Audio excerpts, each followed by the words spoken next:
Hi, എല്ലാവരും സുഖമായിട്ടിരിക്കുന്നു. It's me Anju. Welcome to Ellis blog. ഈ വീഡിയോയിൽ ഞാൻ എൻ്റെ പ്രഗ്നൻസി ടൈമിൽ ഫോളോ ചെയ്ത കുറച്ച് ഹെൽത്തി ഫുഡിനെ കുറിച്ചും പിന്നെ ഈ പ്രഗ്നൻ്റ് ആയിരുന്ന സമയത്ത് ഞാൻ അങ്ങനെ ഓവറായിട്ട് തടിച്ചിട്ടുണ്ട്, പക്ഷെ ഓവറായിട്ട് തടിച്ചിട്ടില്ല. അതിനുവേണ്ടി ഞാൻ ചെയ്ത എന്തൊക്കെ കാര്യങ്ങളാണ് ചെയ്തത് എന്നതിനെ പറ്റി പറയാൻ വേണ്ടിയിട്ടാണ് ഞാൻ ഈ വീഡിയോയിൽ വന്നത്. പിന്നെ ഞാൻ ഇതിന് മുമ്പിലത്തെ വീഡിയോയിൽ ഞാൻ ആഫ്റ്റർ ഡെലിവറിക്ക് ശേഷം എൻ്റെ ഡെലിവറിക്ക് ശേഷം ഞാൻ എൻ്റെ വെയിറ്റ് ലോസിന് വേണ്ടിയിട്ട് കുറച്ച് കാര്യങ്ങളൊക്കെ ചെയ്തിരുന്നു. അപ്പം അതിനെപ്പറ്റിയുള്ള ഒരു വീഡിയോ ഇട്ടിട്ടുണ്ട്. അപ്പം കാണാത്തവര് ആ വീഡിയോ ഒന്ന് പോയി കണ്ടു നോക്കണം കേട്ടോ. അന്ന് നമുക്കിനി വീഡിയോ വലിച്ചിട്ടുണ്ടാകും. നമുക്ക് നേരെ കാര്യത്തിലോട്ട് വരാം. ഞാൻ പ്രഗ്നന്റ് ആയിരുന്ന സമയത്ത് ഏറ്റവും കൂടുതൽ കഴിച്ചു ചെറുപയർ മുളപ്പിച്ചത് കേട്ടോ. ചെറുപയർ മുളപ്പിച്ചത് എന്നിട്ട് വേവിക്കും. തലേന്ന് നന്നായിട്ട് സോക്ക് ചെയ്ത് അത് മുളച്ച് വരുമല്ലോ. മുളച്ച് വന്നതിനെ ഞാൻ എന്നിട്ട് അതെടുത്ത് ഒന്നും കൂടെ കഴുകും. കഴുകി കഴിഞ്ഞിട്ട് നമ്മൾ തോരനൊക്കെ വെക്കൂലേ, അതുപോലെ നന്നായിട്ടൊന്ന് വേവിച്ചെടുക്കും. ഈ ചെറുപയർ എന്ന് പറയുന്നത് നല്ല പ്രോട്ടീനാണ്, പിന്നെ ഫൈബറുമാണ്. അപ്പം ഇത് മുളപ്പിച്ചുകൂടെ കഴിക്കുമ്പം ഈ പ്രോട്ടീന്റെയും ഫൈബറിന്റെയും അളവ് കുറച്ചും കൂടെ കൂടും. അതുകൊണ്ടാണ് ഞാൻ അങ്ങനെ മുളപ്പിച്ച് അങ്ങനെ കഴിച്ചത്. അപ്പം നിങ്ങൾക്ക് കഴിക്കാൻ പറ്റുവാണെങ്കിൽ, നിങ്ങളുടെ കണ്ടീഷൻ നിങ്ങൾക്കേ അറിയത്തുള്ളൂ. അപ്പം കഴിക്കാൻ പറ്റുവാണെങ്കിൽ ഈ ഫുഡ് എന്തായാലും നിങ്ങൾ പ്രഗ്നന്റ് ആയിരിക്കുന്ന സമയത്ത് ഉൾപ്പെടുത്താൻ നോക്കുക. പിന്നെ ഈ പ്രഗ്നന്റ് ആയിരിക്കുന്ന സമയത്തുണ്ടല്ലോ, നിങ്ങൾ എന്ത് വേവിച്ച് കഴിക്കുന്ന സാധനങ്ങളും നന്നായിട്ട് കുക്ക് ചെയ്യുക.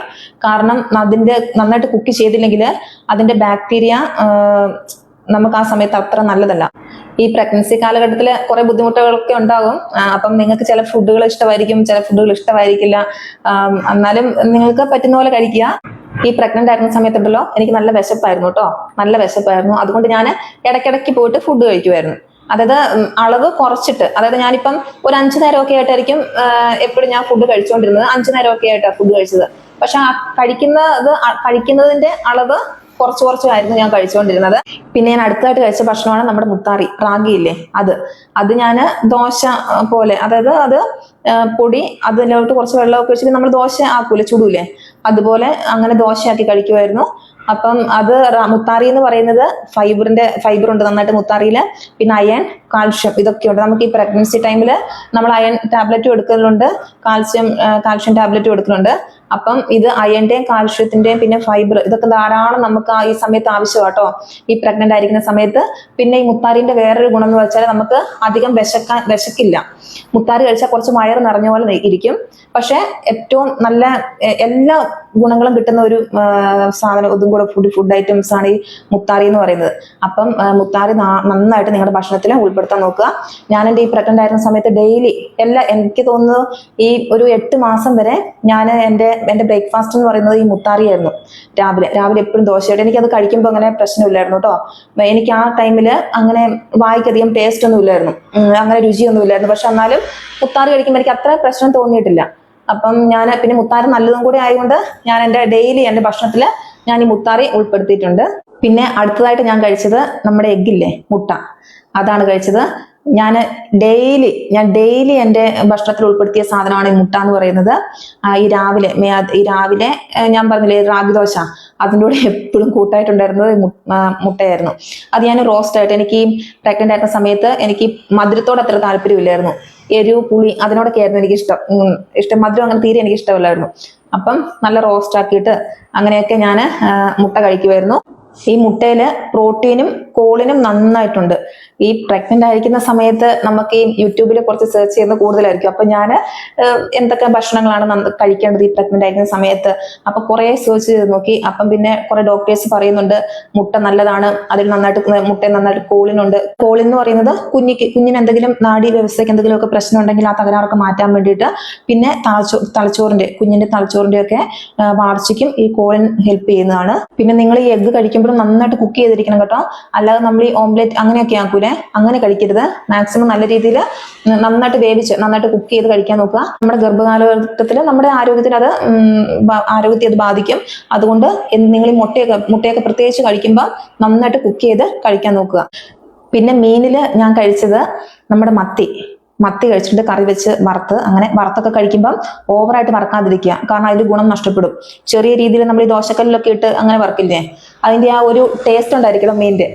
മത്തി. പിന്നെ ഞാൻ കഴിച്ച നത്തല്, അതായത് ഈ നത്തൽ മീൻ അറിയില്ല, ചെറിയ മീന്, അത് ഞാൻ കഴിച്ചിട്ടുണ്ട്, നന്നായിട്ട് കഴിച്ചിട്ടുണ്ട്. ചെറു മത്സ്യങ്ങളിൽ ധാരാളം omega-3 അടങ്ങിയത് കൊണ്ട് ഞാൻ ഡോക്ടർ പറഞ്ഞു മത്തിയും നത്തലൊക്കെ നന്നായിട്ട് ഭക്ഷണത്തിൽ ഉൾപ്പെടുത്താൻ പറഞ്ഞിരുന്നു. അപ്പൊ ഞാൻ അതൊക്കെ കഴിച്ചിരുന്നു. പിന്നീട് എന്റെ ഭക്ഷണത്തിന് ഞാൻ ഉൾപ്പെടുത്തിയത് ചിക്കൻ ഒക്കെ ആട്ടോ. ചിക്കൻ പിന്നെ ബീഫൊക്കെ ഞാൻ കുറച്ചേ കഴിച്ചിട്ടുള്ളൂ. ചിക്കൻ ഞാൻ കുറച്ച് കഴിച്ചിട്ടുണ്ട്, കാരണം പ്രോട്ടീൻ ആയതുകൊണ്ട്. പിന്നെ അധികം കഴിച്ചിട്ടില്ല, വറുത്ത് അങ്ങനെയൊന്നും കഴിച്ചിട്ടില്ല കേട്ടോ. ചിക്കൻ ഒന്നും അധികം കഴിക്കേണ്ടെന്ന് എന്നോട് ഡോക്ടർ പറഞ്ഞിരുന്നു. അതുകൊണ്ട് ചിക്കൻ കുറച്ച് കഴിച്ചിട്ടുണ്ട്. പിന്നെ അതിനോട് എനിക്കൊന്നും ആ സമയത്ത് താല്പര്യമില്ലായിരുന്നു. എനിക്ക് ഈ സമയത്ത് ഏറ്റവും കൂടുതൽ ഇഷ്ടം നമ്മുടെ ഈ മുളക് പൊട്ടിച്ചത് അങ്ങനെയായിരുന്നു, ഈ എരു പുളി അങ്ങനെയൊക്കെ, ചമ്മന്തി അരച്ചത്, ചമ്മന്തി അതായത് നമ്മുടെ ഈ പുളിയൊക്കെ ഇട്ടിട്ട് നമ്മൾ ചമ്മന്തി അരയ്ക്കുമല്ലോ, തേങ്ങാ ചമ്മന്തി, അതൊക്കെയായിരുന്നു എനിക്ക് ഏറ്റവും ഇഷ്ടം ഈ പ്രഗ്നന്റ് ആയിരുന്ന സമയത്ത്. പുളി, എരു, നമ്മുടെ ഈ മീനൊക്കെ കറി വെക്കുവാണെങ്കിൽ, മത്തിക്കറിയൊക്കെ വെക്കുവാണെങ്കിലും നല്ല മുളകൊക്കെ അരച്ച് അങ്ങനെയൊക്കെ ഞാൻ വെക്കാൻ പറയുമായിരുന്നു. എനിക്ക് ഭയങ്കര ഇഷ്ടമായിരുന്നു അങ്ങനെ കഴിക്കാൻ വേണ്ടി. പിന്നെ ഞാൻ അതുകൂടാണ്ട് ഡ്രൈ ഫ്രൂട്ട്സ് കഴിച്ചിട്ടുണ്ട്. ഡ്രൈ ഫ്രൂട്ട്സിന് അധികം കഴിച്ചിട്ടില്ല, ആവശ്യത്തിന്. അതായത് ബദാം ഒക്കെ ആണെങ്കിലും ഞാൻ സോക്ക് ചെയ്തിട്ടോ കഴിച്ചത്. ബദാം ഒരു 6 ബദാം അത് സോക്ക് ചെയ്ത് തലേന്ന് വെക്കും. പിന്നെ വാൾനറ്റും കഴിച്ചിട്ടുണ്ട്. ബദാമും വാൾനറ്റും ആണ് ഞാൻ എൻ്റെ ഇതിൽ ഞാൻ നന്നായിട്ട് കഴിച്ചിട്ടുള്ളത്. നന്നായിട്ടെന്ന് വെച്ചാൽ വാൾനറ്റൊക്കെ ഒരു 2 എണ്ണം ഒക്കെ എടുക്കുള്ളൂ. ബദാമും വാൾനറ്റും ഞാൻ തലേന്ന് സോക്ക് ചെയ്ത് വെച്ചിട്ട് പിന്നെ പിറ്റേ ദിവസം കഴിക്കുക ചെയ്തത്. ഡയറക്റ്റ് അല്ല, എന്തെങ്കിലും ഭക്ഷണം കഴിച്ചിട്ട്. കാരണം രാവിലെ വെറും വയറ്റിൽ ഇത് കഴിക്കുമ്പോൾ ഗ്യാസിന്റെ ഇഷ്യൂ എനിക്ക് വന്നതായിട്ട് തോന്നിയിട്ടുണ്ട്. അപ്പൊ ഞാൻ രാവിലത്തെ ബ്രേക്ക്ഫാസ്റ്റ് കഴിച്ചതിന് ശേഷം ഞാൻ പിന്നെ ഇടയ്ക്ക് ഈ ബദാമും വാൾനറ്റും കഴിക്കുകയോ ചെയ്തു കേട്ടോ. ഞാൻ ഡോക്ടറോടും ആദ്യം പറഞ്ഞു ഞാൻ രാവിലെ തന്നെ കഴിക്കുമായിരുന്നു, എഴുന്നേറ്റ് പാടെ ഞാനിത് കഴിക്കുക. അപ്പൊ ഡോക്ടർ പറഞ്ഞു അങ്ങനെ കഴിക്കേണ്ട, എന്തെങ്കിലും ഭക്ഷണമൊക്കെ കഴിച്ചതിന് ശേഷം നിങ്ങൾ ബദാമും വാൾനറ്റും ഒക്കെ കഴിച്ചു, അങ്ങനെ കുഴപ്പമില്ല, പെട്ടെന്ന് തന്നെ നമ്മുടെ വയറ് കാലിയായിട്ടിരിക്കുമല്ലേ, അപ്പൊ രാവിലെ തന്നെ നിങ്ങളിത് കഴിക്കേണ്ടെന്ന് പറഞ്ഞു. പിന്നെ ഈ ഫ്രൂട്ട്സിൽ ഞാൻ ഏറ്റവും കൂടുതൽ കഴിച്ചത് ഒന്ന് നമ്മുടെ ഓറഞ്ച്. വൈറ്റമിൻ സി ധാരാളം ഉണ്ട്, അതുകൊണ്ട് ഓറഞ്ച് ഞാൻ എന്നും എൻ്റെ ഭക്ഷണത്തിൽ ഉൾപ്പെടുത്തിയിരുന്നു. പിന്നെ അതുകൂടാതെ എനിക്ക് ഹീമോഗ്ലോബിന്റെ ഇഷ്യൂ ഉണ്ടായിരുന്നു, അപ്പം അതുകൊണ്ട് ഞാൻ അനാറ് കഴിക്കുമായിരുന്നു. പിന്നീട് നമ്മുടെ ഉണക്കമുന്തിരി ഇല്ലേ, ഉണക്കമുന്തിരി, നമ്മുടെ ഈ കറുത്ത കുരുവുള്ള ഉണക്കമുന്തിരി, അത് ഞാൻ തലേന്ന് സോക്ക് ചെയ്ത് വിടും വെള്ളത്തിൽ. എന്നിട്ട് ആ വെള്ളം നന്നായിട്ട് കഴുകണം കേട്ടോ. അതിന് മുമ്പ് നന്നായിട്ട് കഴുകി അതിന്റെ ചെളിയൊക്കെ ഒന്ന് കളയണം. എന്നിട്ട് വെള്ളത്തിലിട്ട് വെക്കുക തലേന്ന്. പിറ്റേ ദിവസം രാവിലെ വെറും വയറ്റിലാണ് ഞാൻ കുടിച്ചിരുന്നത്. ആ ഉണക്കമുന്തിരി പിന്നെ അതിലുള്ള വെള്ളം, അത് രണ്ടും ഒരുമിച്ച് ഞാൻ കുടിക്കുമായിരുന്നു കേട്ടോ.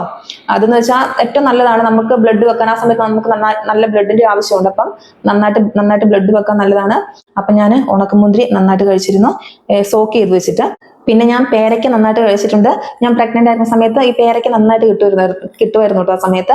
അപ്പൊ ഞാൻ പേരയ്ക്ക നന്നായിട്ട് കഴിച്ചിട്ടുണ്ട്. പിന്നെ വീട്ടിലെ ചെറുപഴം ഇല്ല, നമ്മുടെ ചെറുപഴം, പിന്നെ ഏത്തപ്പഴം, അതും കഴിച്ചിട്ടുണ്ട്. അത് വീട്ടിൽ തന്നെ ഉണ്ടായിരുന്നു. കെമിക്കലൊന്നും അധികം ഇടാത്തതാണല്ലോ, കീടനാശിനിയൊന്നും അധികം തളിക്കാത്തതായതുകൊണ്ട് വീട്ടിൽ തന്നെ ആയതുകൊണ്ട് ഞാൻ ഏത്തപ്പഴവും ചെറുപഴവും കഴിച്ചിട്ടുണ്ട്, അത്യാവശ്യം കഴിച്ചിട്ടുണ്ട്. പൈനാപ്പിൾ, ഡേറ്റ്സ്, പിന്നെ പപ്പായ, ഇതൊക്കെ ഞാൻ ഒഴിവാക്കിയിരുന്നു. ഡോക്ടറോട് ഞാൻ ചോദിച്ചത് എനിക്ക് കുറച്ച് കൊതിയൊക്കെ തോന്നിയിട്ട്, കാരണം ഈ സമയത്ത് നന്നായിട്ട് പപ്പായ വീട്ടിലുണ്ടായിരുന്നു കേട്ടോ. അപ്പൊ ഞാൻ ചോദിച്ചിരുന്നപ്പം പറഞ്ഞു റിസ്ക് എടുക്കണ്ട, എന്തിനാ വെറുതെ 9 മാസം ഒന്ന് വെയിറ്റ് ചെയ്തിരുന്നാൽ പോരെ, കഴിക്കണ്ടെന്ന് പറഞ്ഞു. അതുകൊണ്ട് ഞാൻ ഇത് 3 കംപ്ലീറ്റ്ലി ഒഴിവാക്കിയിരുന്നു. അടുത്തതായിട്ട് വെള്ളം നന്നായിട്ട് കുടിക്കാൻ നോക്കുക. ഈ പ്രഗ്നൻസി ടൈമില് വെള്ളം നന്നായിട്ട് വേണ്ടതാട്ടോ, നമുക്ക് നന്നായിട്ട് വേണം. എനിക്ക് ഈ സമയത്ത് യൂറിനറി ഇൻഫെക്ഷൻ ഉണ്ടായിരുന്നു. വെള്ളം നന്നായിട്ട് കുടിക്കുമായിരുന്നു. എന്നാലും എനിക്ക് എപ്പോൾ ചെക്ക് ചെയ്താലും യൂറിനറി ഇൻഫെക്ഷൻ ചെറിയ രീതിയിൽ ഉണ്ടായിരുന്നു. അപ്പൊ ഡോക്ടർ ചിലർക്ക് അങ്ങനെ ഉണ്ടാകും. നമ്മൾ എത്ര വെള്ളം കുടിച്ചാലും, ഞാൻ വെള്ളം കുടിച്ചതിനൊന്നും കണക്കില്ല, എത്ര ലിറ്ററാണ്, എനിക്ക് തോന്നുന്നു ഒരു 5 ലിറ്ററും അല്ല ദിവസവും ഡെയിലി എപ്പോഴും എൻ്റെ അടുത്ത് വെള്ളം ഉണ്ടാകുമായിരുന്നു. എപ്പോഴും ബോട്ടിലിനകത്ത് വെള്ളം എപ്പോഴും ഞാൻ കുടിച്ചുകൊണ്ടിരിക്കും. പക്ഷെ ചിലർക്ക് അങ്ങനെ ഉണ്ടാവുമെന്ന് ഡോക്ടർ പറഞ്ഞു. അപ്പം എനിക്ക് എൻ്റെ ഫസ്റ്റ് തൊട്ട് ലാസ്റ്റ് വരെ 9ാം മാസം വരെ ചെക്ക് ചെയ്തപ്പോഴും യൂറിനറി ഇൻഫെക്ഷൻ ഉണ്ടായിരുന്നു കേട്ടോ. കാര്യമായിട്ടില്ല, ചെറിയ രീതിയിൽ. അത് ചിലർക്ക് അങ്ങനെ ഉണ്ടാവുമെന്ന് ഡോക്ടർ എന്നോട് പറഞ്ഞിരുന്നു. പിന്നെ എൻ്റെ ഭക്ഷണത്തിൽ ഞാൻ ഈ പ്രഗ്നന്റ് ആയിരുന്ന സമയത്ത് പഞ്ചസാരയൊക്കെ ഒഴിവാക്കിയിട്ടുണ്ട്. പിന്നീട് നമ്മുടെ കാപ്പി, ചായ അധികം നേരത്തെ കുടിക്കലില്ലായിരുന്നു, എന്നാലും അതും ഞാൻ അങ്ങനെ കുടിച്ചിട്ടേ ഇല്ല. ഇനി ഞാൻ പറഞ്ഞല്ലോ, ഞാൻ ഭക്ഷണം കഴിക്കുന്ന ഒരു 5 നേരമായിട്ടാണ് ഡെയിലി. അതെന്ന് വെച്ചാൽ രാവിലെ ഒരു 8 മണിക്ക് ബ്രേക്ക്ഫാസ്റ്റിന് ദോശ, ഞാൻ പറഞ്ഞല്ലോ റാഗി ദോശ, പിന്നെ എന്തെങ്കിലും റോസ്റ്റോ മുട്ട റോസ്റ്റോ അങ്ങനെ എന്തെങ്കിലും ആയിരിക്കും, അത് കഴിക്കും. പിന്നെ ഒരു 11 മണിക്ക് ഓട്സ് ഇല്ലേ, പാലൊക്കെ ഒഴിച്ച് അങ്ങനെ ഓട്സ് ഞാൻ കഴിക്കുമായിരുന്നു. പിന്നെ ഉച്ചയ്ക്ക് ചോറിൻ്റെ കൂടെ എന്ന് വെച്ചാൽ പകുതി ചോറും പിന്നെ പകുതി കറികളും. ചോറിന്റെ അളവൊക്കെ വളരെ കുറവായിരുന്നു. ചോറ് കഴിക്കും, പിന്നെ എന്തെങ്കിലും ചാറുകറി, പിന്നെ മീനുണ്ടാവും, പിന്നെ തോരനിൽ ഏറ്റവും കൂടുതൽ ഞാൻ കഴിച്ചത് ക്യാരറ്റ് കഴിച്ചിട്ടുണ്ട്, ബീട്രൂട്ട്, പിന്നെ പിന്നെ ഇലക്കറികൾ കഴിച്ചിട്ടുണ്ട്. ഇലക്കറികൾ നന്നായിട്ട് കഴിച്ചിട്ടുണ്ട്. ചീര, പിന്നെ ചേമ്പിന്റെ ഇല, അതൊക്കെ കഴിച്ചിട്ടുണ്ട്. പിന്നീട് എന്തെങ്കിലും സലാഡ്, അങ്ങനെ സലാഡ് അത് ഇടയ്ക്കൊക്കെ ഉള്ളൂ. അങ്ങനെ പിന്നെ ഇത് കഴിഞ്ഞതിന് ശേഷം കുറച്ച് 1 മണിക്കൂറിന് ശേഷം ഭക്ഷണമൊക്കെ കഴിച്ച് 1 മണിക്കൂറിന് ശേഷം ഫ്രൂട്ട്സ് എന്തെങ്കിലും, അങ്ങനെ ഫ്രൂട്ട്സ് കഴിക്കും. പിന്നെ വൈകുന്നേരത്തെ ചായ കൂടി ഇല്ലായിരുന്നെന്ന് ഞാൻ പറഞ്ഞില്ല. അപ്പൊ ചായക്ക് പകരം ഞാൻ പാല് അങ്ങനെയായിരുന്നു കുടിച്ചുകൊണ്ടിരുന്നത് വൈകുന്നേരം. പിന്നെ രാത്രിയിലത്തെ ഡിന്നറിന് നമ്മുടെ സാധാ ചോറും പിന്നെ കറികളും അങ്ങനെയായിരുന്നു. എല്ലാ കറികളൊന്നും എനിക്ക് ആ സമയത്ത് അങ്ങനെ ഇഷ്ടമല്ലായിരുന്നു. എന്നാലും കഴിക്കും. ആ സമയത്ത് എനിക്ക് വോമിറ്റിങ് നന്നായിട്ടുണ്ടായിരുന്നു കേട്ടോ. ഈ രാത്രി കാലത്തൊക്കെ ആയിരുന്നു നന്നായിട്ട് ഛർദിയൊക്കെ ഉണ്ടായിരുന്നത്. അപ്പം കഴിക്കുന്ന ഭക്ഷണങ്ങളൊക്കെ കുറേയൊക്കെ പോകുമായിരുന്നു, ഛർദിച്ചൊക്കെ പോകുമായിരുന്നു. എന്നാലും കഴിക്കും. പിന്നെ വെള്ളം കുടിക്കും. അങ്ങനെയായിരുന്നു എൻ്റെ ഭക്ഷണക്രമം എന്ന് പറയുന്നത്. പിന്നെ രാത്രിയിലത്തെ കഴിക്കുന്ന ഭക്ഷണം ഞാനൊരു 7 മണി ആ സമയമാകുമ്പം കഴിക്കാൻ നോക്കുമായിരുന്നു കേട്ടോ. 7 മണി ആ സമയത്ത് കഴിക്കാൻ നോക്കുമായിരുന്നു. പിന്നീട് അതായത് കിടക്കുന്നതിന് മുമ്പ്, തൊട്ട് മുമ്പ് അങ്ങനെ കഴിക്കാതെ 7 മണിക്കുള്ളിൽ ഞാൻ എൻ്റെ രാത്രിയിലത്തെ ഭക്ഷണം കഴിക്കുമായിരുന്നു. പിന്നെ എക്സസൈസ് ഞാൻ ചെയ്തിട്ടുണ്ട് കേട്ടോ. എക്സസൈസ് എന്ന് പറയുന്നത് ഓവറായിട്ടൊന്നുമില്ല.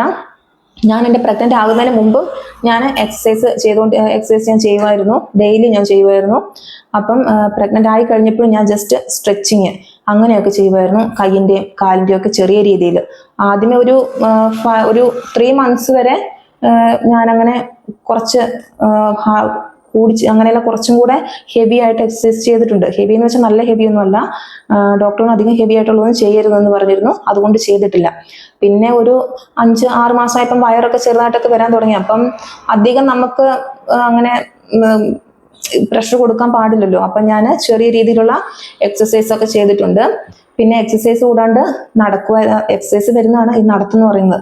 അപ്പം ഞാൻ എപ്പോഴും ഈ ഭക്ഷണമൊക്കെ കഴിച്ചതിന് ശേഷം ഒരു സ്ഥലത്ത് പോയി ഇരിക്കാതെ ഞാൻ ഭക്ഷണം കഴിച്ചു കഴിഞ്ഞ് പിന്നെ മെല്ലെ നടക്കുമായിരുന്നു. അതൊരു 1/2 മണിക്കൂർ, ചിലപ്പം ഒരു 3/4 മണിക്കൂർ വരെയൊക്കെ ഞാൻ നടന്നിട്ടുണ്ട് കേട്ടോ. എപ്പോഴും നടക്കുമായിരുന്നു. പിന്നെ നമ്മൾ ഈ പ്രഗ്നന്റ് ആണെന്ന് പറഞ്ഞിട്ട് ഞാൻ അങ്ങനെ ഒരു സ്ഥലത്ത് ഇങ്ങനെ അടങ്ങി ഒന്നും ഇരിക്കില്ലായിരുന്നു. കാരണം എപ്പോഴും ഒക്കെ മിക്കവാറും എന്തെങ്കിലുമൊക്കെ ആക്ടിവിറ്റീസ് ചെയ്തുകൊണ്ടിരിക്കുമായിരിക്കും. അല്ലാണ്ട് ക്ഷീണം വരുമ്പം ഞാൻ ഇടയ്ക്ക് വന്ന് കിടക്കും, ഇടയ്ക്ക് ഇരിക്കും, അങ്ങനെയൊക്കെ. എന്ന് വെച്ചാൽ ഈ പ്രഗ്നന്റ് ആണെന്ന ഇതിൽ ഞാൻ എപ്പോഴും റെസ്റ്റ് എടുക്കുകയോ അങ്ങനെയൊന്നും ചെയ്തിട്ടില്ല. എന്തെങ്കിലും ആക്ടിവിറ്റീസ് ചെയ്തുകൊണ്ടിരിക്കാൻ ഞാൻ നോക്കുമായിരുന്നു. 8ാം മാസത്തോടൊക്കെ ആയപ്പോൾ എനിക്ക് തീരെ വയ്യാണ്ടായി. കാരണം എനിക്ക് നല്ല രീതിയിലുള്ള വയറുണ്ടായിരുന്നു. അപ്പം നല്ല ബുദ്ധിമുട്ടായിരുന്നു. എന്നാലും ചെറിയ രീതിയിലുള്ള എക്സസൈസ് ഒക്കെ ഞാൻ ചെയ്യുമായിരുന്നു. ചെയ്യാതിരുന്നിട്ടേ ഇല്ല. എക്സസൈസ് ചെയ്യുമായിരുന്നു. പിന്നെ എന്തെങ്കിലും ഒരു ആക്ടിവിറ്റീസിൽ ഏർപ്പെടുമായിരുന്നു. ഇതൊക്കെ കൂടാതെ നമുക്ക് അയൺ, കാൽഷ്യം, പിന്നെ ഫോളിക് ആസിഡ് അതൊക്കെ ഉണ്ട്. അപ്പം അതൊക്കെ ഞാൻ ആ ഗുളികകളൊക്കെ കറക്റ്റായിട്ട് കഴിച്ചിരുന്നു കേട്ടോ. ഗുളികകളൊന്നും എല്ലാം കറക്റ്റായിട്ട് കഴിച്ചിരുന്നു. പിന്നെ ടെസ്റ്റുകളെല്ലാം ചെയ്തിരുന്നു. പിന്നെ കിടക്കുന്ന സമയത്താണേലും പെട്ടെന്ന് തന്നെ എഴുന്നേക്കാതെ ലെഫ്റ്റ് സൈഡിലോട്ട് ചെരിഞ്ഞ് കിടന്ന് മെല്ലെ അങ്ങനെ എഴുന്നേറ്റ് മെല്ലെ അങ്ങനെയൊക്കെ ആയിരുന്നു ചെയ്തതല്ല. അപ്പൊ ഇങ്ങനെയൊക്കെ ആയിരുന്നു കേട്ടോ എൻ്റെ പ്രഗ്നൻസി ടൈമിൽ ഞാൻ ഫുഡും എക്സസൈസും ഒക്കെ ചെയ്തത്. പിന്നെ എക്സസൈസ് ഒക്കെ ചെയ്യുന്നവർ ശ്രദ്ധിക്കുക. കാരണം നിങ്ങളുടെ കണ്ടീഷൻ ഡോക്ടറൊക്കെ അറിയത്തുള്ളൂ. നിങ്ങൾ എന്ത് ചെയ്യുവാണേലും ഡോക്ടറോട് ചോദിക്കുക കേട്ടോ. പിന്നെ ഫുഡിന്റെ കാര്യത്തിലാണേലും ഡോക്ടറോട് ചോദിക്കുക. നിങ്ങൾക്കേ അറിയുള്ളൂ നിങ്ങളുടെ പ്രശ്നം എന്താണെന്ന്. അപ്പം ഡോക്ടർക്കും അറിയാം. എന്തെങ്കിലും ഇഷ്യൂസ് ഒക്കെ ഉണ്ടെങ്കിൽ, എന്തെങ്കിലും മെഡിക്കൽ കണ്ടീഷൻസ് ഒക്കെ ഉണ്ടെങ്കിൽ ഡോക്ടറോട് ചോദിക്കുക. എന്നിട്ട് എന്ത് ചെയ്യുക. ഒരു കുഞ്ഞ് നമ്മുടെ വയറ്റിലുള്ള സമയമുള്ളൂ. അപ്പം നന്നായിട്ട് കെയർ ചെയ്യേണ്ട സമയമാണ്. പിന്നെ ഈ കാര്യങ്ങളൊക്കെയാണ് ഞാൻ എൻ്റെ പ്രഗ്നൻസി ടൈമിൽ ചെയ്തത്. ഭക്ഷണം കഴിക്കുമ്പോൾ നോക്കുക, നമുക്ക് ഈ സമയത്ത് ക്രേവിങ്സ് നന്നായിട്ടുണ്ടാവും. അപ്പം നല്ല കൊതി ഉണ്ടാവും. എനിക്കും ഉണ്ടായിരുന്നു എന്തൊക്കെയോ കഴിക്കണമെന്ന്. പക്ഷേ കൊതി എന്ന് വെച്ചാൽ കുറേയൊക്കെ ഞാൻ ആശയടക്കം നടത്തിയിരുന്നു. അധികം തടിക്കരുതെന്ന് എനിക്ക് ആഗ്രഹം ഉണ്ടായിരുന്നു. ഫിറ്റായിട്ടിരിക്കുക, നല്ല ഹെൽത്തി ആയിട്ടുള്ള ഫുഡ് കഴിക്കുക, ഓവറായിട്ടുള്ള ഈ ജങ്ക് ഫുഡൊക്കെ മാക്സിമം ഒഴിവാക്കുക, വറുത്തതും പൊരിച്ചതൊക്കെ മാക്സിമം ഒഴിവാക്കുക. നല്ല ഹെൽത്തി ആയിട്ടുള്ള ഫുഡ്, അതായത് ക്വാണ്ടിറ്റി കുറച്ച്, അളവ് കുറച്ച് ഇടയ്ക്കിടയ്ക്ക് കഴിച്ചുകൊണ്ടിരിക്കുക. ചോറൊക്കെ ഞാൻ കുറേയൊന്നും കഴിച്ചിട്ടൊന്നുമില്ല. ചോറിൻ്റെ അളവൊക്കെ കുറവായിരുന്നു. പിന്നെ കറികൾ അങ്ങനെയുള്ള സാധനങ്ങളൊക്കെ കേട്ടോ കഴിച്ചത്. കുറേ ചോറിൻ്റെ അളവൊക്കെ കുറച്ചു. പകുതി ചോറാണെങ്കിൽ പകുതി വെജിറ്റബിൾസ്, പിന്നെ ചിക്കൻ, അങ്ങനെ എന്തെങ്കിലുമൊക്കെ കഴിക്കുക. എന്നാൽ നമ്മുടെ ഈ വീഡിയോ ഇത്രയേ ഉള്ളൂ കേട്ടോ. എല്ലാവർക്കും മനസ്സിലായെന്ന് വിചാരിക്കുന്നു. നിങ്ങൾ പ്രഗ്നന്റ് ആണെങ്കിൽ ഈ ഫുഡ് മസ്റ്റായിട്ട് ഫോളോ ചെയ്യുക. പിന്നെ എന്തെങ്കിലും മെഡിക്കൽ കണ്ടീഷൻ ഒക്കെ ഉണ്ടെങ്കിൽ എക്സസൈസ് ചെയ്യുന്നതിന് മുമ്പ് ഫസ്റ്റ് ഡോക്ടറോട് ചോദിക്കുക. ഡോക്ടർക്ക് അറിയത്തുള്ളൂ നിങ്ങളുടെ കണ്ടീഷൻ എങ്ങനെയാണെന്ന്. ചില എക്സസൈസ് നിങ്ങൾക്ക് ചെയ്യാൻ പാടില്ലായിരിക്കും. പിന്നെ എക്സസൈസ് തീരെ ചെയ്യാൻ പാടില്ലാത്തവരും ഉണ്ട്. പിന്നെ ബെഡ് റെസ്റ്റ് എടുക്കാൻ പറയുന്നവരും ഉണ്ട്. അവരൊക്കെ അത് കറക്റ്റായിട്ട് ഫോളോ ചെയ്യുക. പിന്നെ ഇതൊക്കെ അങ്ങ് കഴിയും. കുറച്ച് കഴിയുമ്പോൾ നമുക്ക് നമ്മുടെ പഴയ ബോഡിയൊക്കെ കിട്ടും. അതൊന്നും ഓർത്ത് ടെൻഷൻ അടിക്കേണ്ട. നിങ്ങൾ എല്ലാം റെഡി ആയിക്കോളൂ. എന്നാൽ പിന്നെ നമുക്കിനി നെക്സ്റ്റ് വീഡിയോയിൽ കാണാം. ഓക്കെ, ടാറ്റാ.